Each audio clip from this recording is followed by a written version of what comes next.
cute. Hello, and welcome to a cozy video. You can tell that it's cozy because I'm on the floor, and what screams cozy more than floor? So here I have my stack of my favorite mystery books, and I kind of picked different vibes, like favorite for each kind of vibe. Let's get into it. The first category I'm going to talk about is YA, or like young adult mysteries, and my favorite that I have here is One of Us is Lying.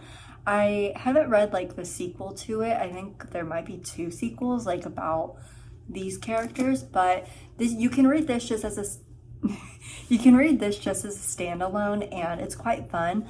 It follows like 5 students who are all put in detention, so it's kind of like a Breakfast Club thing. Except one of them does not make it out alive, and then the other 4 become the suspects. And we get like each person's perspective, and it's a lot of fun. And one that I want to pick up actually is A Good Girl's Guide to Murder. I got it in like a book of the month thing a while ago, and then I didn't want to read it. I don't know why. Maybe I was like in my I don't want to read YA era. So I gave it to my little sibling, and I don't know where it is now. Following the YA mystery, I'm going to go into my cozy mystery category, and we're going to start with another YA book, which is Truly Devious. I don't know, like I feel like I heard a lot of people talking about this when it first came out in when did it come out? This came out in 2018, and I feel like I heard a lot of people talking about it when it first came out, but that was like before the book talk craze. So this book, if you don't know, follows a girl who goes to a very exclusive and prestigious boarding school where the students selected can study absolutely anything they want, and they will be provided with like the best of the best in that field.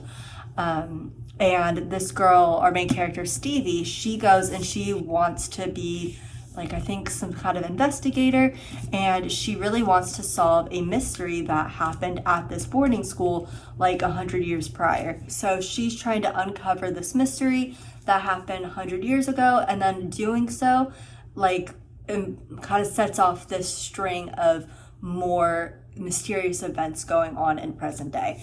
So we kind of get to go back and forth between the 2 time periods, and it's very cozy since it's like YA, takes place in a boarding school, but also it definitely keeps you reading. So I think this is a perfect one for fall. My other cozy mystery read is the Thursday Murder Club, and this one I think got some buzz and came out recently. Is about a group of people at an elderly home who love talking about mysteries, so they form a Thursday Murder Club, and then they actually have a mystery going on in the background of it that they're trying to solve, and it was just so fun and cute, and it definitely it did have a good mystery in it that kept me on the edge of my seat, and it was just a lot of fun. I loved the characters, I loved the setting, it was written so cutely that it was just a lot of fun, even though there was like a fun mystery going on too. And then I would love to pick up the rest of this series. I think that they're all like standalone mysteries that they do, that this club uncovers, and I would love to pick up the next one. Moving on from our cozy mystery category, I'm going to go into our classic mystery, and of course I had to pick one from the Queen, Agatha Christie, and my favorite of her books is And Then There Were None. This is obviously you probably know it, but it follows 10 people who show up to this private island, and then they one by one start dying, and they kind of have to figure out who is it that's killing them, why, how do they know who's gonna be next, and that kind of thing. And that's why I really like this, because I've read some of her other books where it's like the detective discovering who killed this one person, and I feel like this one stands out to me more than those because it's like multiple people dying. That sounds so bad. I think that it just becomes way more interesting because that someone is gonna die again if they're not figuring out what's going on. So it just really keeps you on the edge of your seat. And as far as classic mysteries go, I would like to pick up more of Agatha Christie. I really want to read Murder on the Orient Express. That sounds really cool. All right, next I'm gonna do my best of the best mystery books. These are just my favorite mystery books that I've read that I just find so good. The plot was put together so well, and it was just lovely. So first I have Then She Was Gone by Lisa Jewell. This was such a good mystery book. When I tell you, like, it like, there was no way you could have seen what happens coming. There's so many twists, but it's also, like, it's not, like, you don't see it coming because it doesn't make sense. Like, when it happens, you're like, yep, makes sense. But just the way that it was put together was so enthralling. If you don't know what it's about, it follows Ellie Mack, who is considered, like, the perfect daughter. But then one day she just disappears. Then about, like, I think it was 15 years later or 10 years later, after Ellie's disappearance, her mother meets this man who seems perfect, and he has a daughter who looks exactly like her daughter who went missing. But they're different ages. So, like, this daughter is, I think, like 9-ish. So she's like, what's going on here? Next, I have Rock, Paper, Scissors by Alice Feeney. Now, this book, okay, when I tell you, my jaw was on the floor at the twist that happens here. We have two main characters, Adam and Amelia, and they are married, but, like, they're not chilling. Like, it's not super going that well. And so they decide to go on this vacation to kind of, like, rekindle their spark and things, but then things start going very wrong. And we start unraveling a lot of secrets about what's going on within this marriage, why it's maybe not going well, like why they're maybe dealing with the things that they're dealing with within the book in terms of, like, the issues they're facing, as in, like, they're in a snowstorm and they don't want to be there, but why are they there?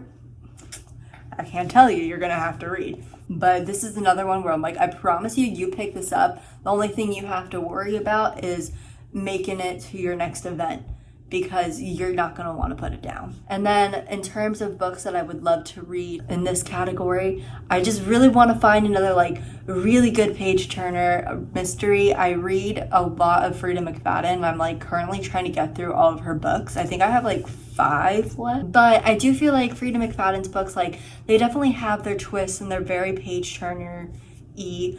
But they're not always exactly, like, I would say well crafted in the sense where I'm like, oh my god, I would have seen that coming, or, like, now that I see it, it makes so much sense. Like, I'm either like, okay, I could guess that, or this makes no sense. I think I'm going to pick up more Lisa Jewell because I've never read anything else by her, and she seems to really know how to write a book. My last category is going to be satire, and I just kind of threw this in here because I absolutely loved this book. It is by Frida McFadden. It's The Widow's Husband's Secret Lie, and it's a satire book. So don't go into it expecting anything. All I can say about it is that it's unhinged. Like, it is the most hilarious thing. I've never, like, laughed out loud at a book before, and I laughed out loud at this. Okay, let me read the dedication. You can see.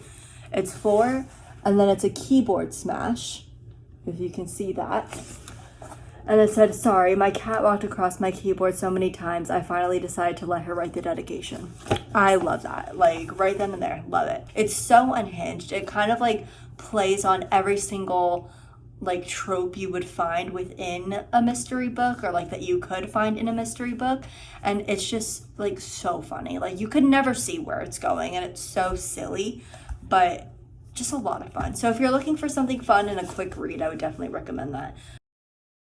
So these were my books for mystery, like my favorites, and some books that I would like to pick up. If you have any favorites, any recommendations, please let me know. I would love to expand my horizons with mystery. I only started reading them like a couple months ago, but I've been really enjoying the genre. So that is that. Thank you for watching. We will continue to put videos on this channel. So if you didn't hate this, perhaps consider coming back at some point. Thank you for watching, and come back next time if you desire. Anyway, bye.